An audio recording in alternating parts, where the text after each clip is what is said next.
एक महत्त्वाची घडामोड आहे। शिवकालीन वाघनख लवकरच कोल्हापुरात आणली जाणार आहेत।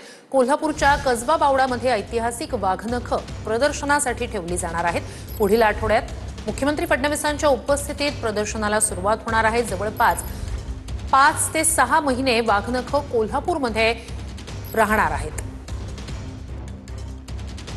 लंडनच्या व्हिक्टोरिया म्युझियममधून आणलेली शिवकालीन वाघनख सातारा, नागपूर नंतर आता कोल्हापूरमध्ये प्रदर्शनासाठी ठेवण्यात येणार आहेत। कोल्हापुरातील शाहू जन्मस्थळाच्या ठिकाणी ही वाघनख जी आहेत ते आता पुढच्या काही काळामध्ये प्रदर्शनासाठी ठेवणार आहेत आणि त्याची सगळी तयारी आता शाहू जन्मस्थळाच्या ठिकाणी सुरू असल्याचं आपल्याला बघायला मिळते। साधारणतः पुढच्या आठवड्यामध्ये ही वाघनख कोल्हापूरमध्ये येतील आणि त्यानंतर जवळपास 5 ते 6 महिने ही वाघनख कोल्हापूरमध्ये शिवप्रेमी असतील किंवा इतर सर्वसामान्य लोकांना प्रदर्शनासाठी उपलब्ध असणार आहे। ते लवकरच मोठा कार्यक्रम घेऊन या सगळ्या वाघनखांच्या प्रदर्शनाची सुरुवात आहे ती केली जाणार आहे। सुनील काटकरचं, भूषण पाटील, TV9 मराठी, कोल्हापूर।